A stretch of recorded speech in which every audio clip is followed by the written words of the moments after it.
Don't forget, no injuries. Oh, we're going down, Isaiah. You're going down.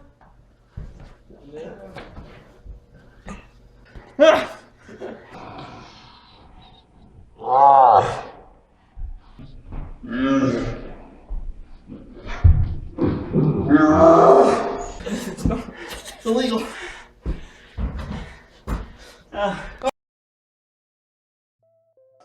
What's up, guys? So I'm here back with another video, martial arts video. This time I'm training with my dad. This is round number 2.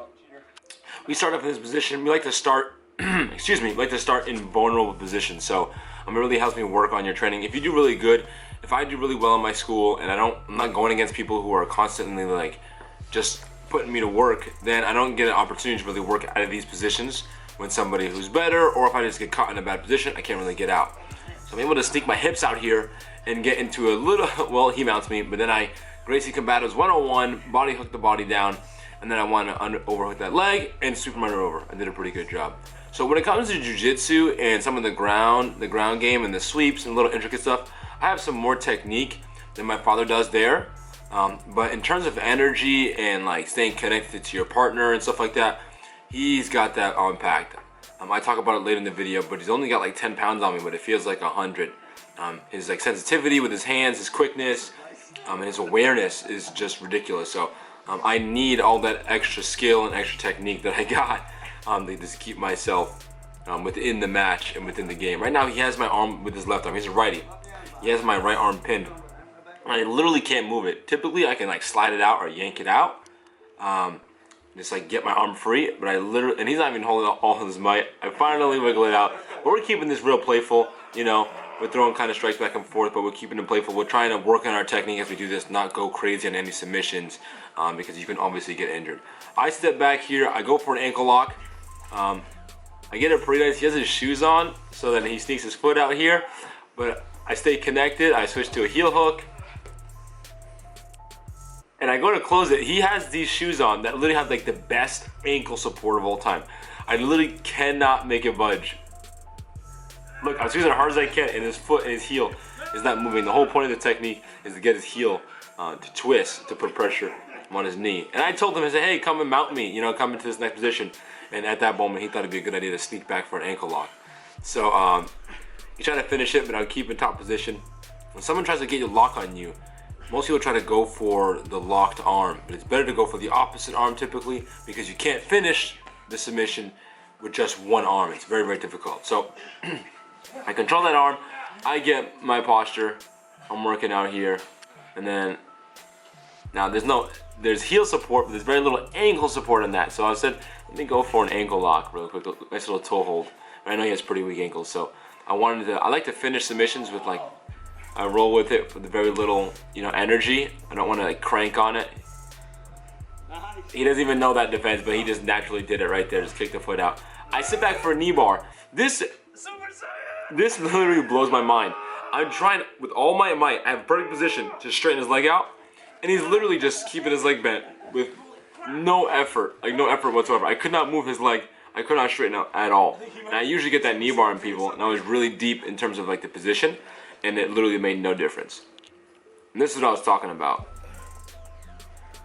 I know I'm turned to the wrong side right now, but if you can tell, he has my right arm kind of figure forward, and if I turn towards him right now at all, my right shoulder is going to explode.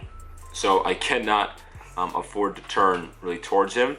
He doesn't really have a finished position because his right arm is behind me, but I'm not in a great position either. So I'm kind of hoping that he would kind of posture up and start to strike me or something, or just let go of the submission. But he really enjoys just putting pressure on me and making it this really hard for me. So I sneak out the back door. I'm always looking for the back door when it comes to grappling, because if you have that technique, yes, if someone grabs both your ankles, just start swinging. He asked me to punch him again, then look what he does.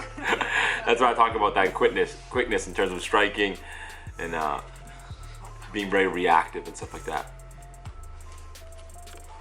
Here I'm trying to go for, you know, half guard sweep. I do the wrong thing of not getting the lockdown first on the one leg, and he gets me in a really quite difficult position. My arm's across me. If he's strong enough, he could actually finish this choke right here with pressure and the choke with my own arm. Smashes the heck out of my floater ribs right there. so I have to fight out. Right now he's going for a guillotine. Right now this just hurts. He could have probably like just cranked on it and squeezed the crap out of my neck, but he wants to try to finish it cleanly. So I'm working out of it nice and easy. This is really uncomfortable at this point because his forearm is just digging right to the side of my neck. So I'm gonna stay and relax. You know, when you're in these type of positions, the best thing to do is stay relaxed. If you're not gonna go to sleep, then you're okay. It's just gonna hurt, but it's not necessarily going to damage anything. It's gonna cause like a break or anything like that. It just really hurts.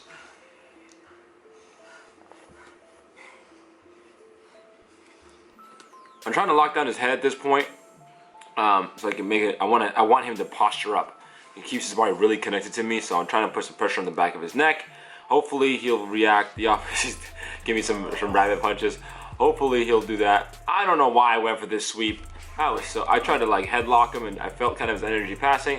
But as soon as he recognized that, he snuck right out. So now I know I'm turned again back way, but I really know he likes to go for that, you know, Kimura Americana variation on this side, the double wrist lock. Like he went for there. Oh man, that shoe! I just ate the back of that shoe. But it ended up me turning me towards him. But again, he has that overarm position, which can be really dangerous in the choke. So I straighten my arm out to get him to go for it, and he does. Just so I can create some action and get my arm out. So I was hoping that I would bait him out there. I sneak in my leg, see that back leg? I sneak into half guard. But his energy is so heavy. His hips are down. He's flat. I'm really uncomfortable. Nothing's really happening, you know, except he's just like, you know, keeping position, and I'm not really doing anything either. So I know he has a bad calf. His bad calf is his right calf, so I like doing the lockdown there because it makes it quite annoying. I want him to, you know, be fidgety with that leg, throwing in some headbutts. That's why in a real situation, he got those real life strikes really on point. Goes on my ankle. That's okay. I open up. I finally got an opportunity. That's what I'm trying to do. You know, you're trying to wait for an opportunity and not just exhaust yourself and trying to throw someone off you. I was trying to wait for that right opportunity. I sneak my shin in there, and I can get, you know, I didn't get the full sweep, but I got him off of me. I'm trying to get him to stand up. I like to work that position when people are standing over me and trying to punch, and I'm trying to defend it. So right now I'm trying to bait him to really come into my full guard like he does now and trying to get him to strike. But he knows that I'm going to try to attack out of my full guard, so he's trying to create some space and work on his distance and his grip management and stuff like that. So now we get to full guard. Again, downward pressure.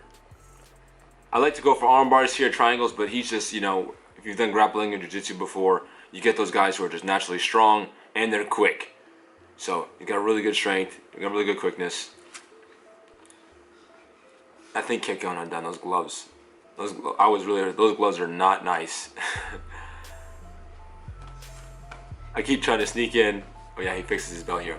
So now I asked him to stand up. It's really soon he throws like a left hand. Yeah, right. He likes to punch my legs. It actually hurts more than you think. And then right here, left, boom, that left hand. I'm not sure if you saw that. I might pause it and show you guys. But it was so quick. If he had caught that, I would have been clean out. Short, quick punches like that are compact and your body's tight and your whole body weight's behind it. I go for a triangle right there. I like to go for triangles on him, so he's waiting for it. I'm trying to work on, not sure you guys are familiar, but some people call it X-guard sweep, like just a sweep from, trying to sweep him from my position, which I'm on the bottom when he's standing. And I want to hook his leg and then get right under him and then turn it to a heel hook and then roll to an ankle lock or whatever. So I go there, he sneaks his left leg back, so I'm kind of like in a stalemate right here, but I'm behind him enough. I don't lock down the half guard, I should have, but I get his leg around. This is not sure what happened, but you can take the back from here. So I know the camera's kind of weak here, but he can feel it. So I turn his back, I end up rolling, and I'm trying to go for a lock that I saw recently I've been working on. It's a shoulder lock, but his arm is so in tight. It's nice and strong. My back position is pretty strong, but he gets one hook out, but I still have his arm pinned. Can you see that? I still have his arm locked. This way I can flatten him back out without having my hooks. It's like having an extra hook in there. So I flatten him out, I get that arm in, and then I playfully go for the choke and he lets go. He's like, I'll be nice right now. But it was a great video, guys. Thanks for watching so much. He like knocked me out like 17 times. Those hands are so fast, they're so sharp. That's what I love about it. His energies. What do you weigh? You're not that much more than me. 185. Yeah. Like that's not like 10 pounds, but it feels like 100. That grown man strength. I'm still a little boy. I can feel it. Until next time. Oops.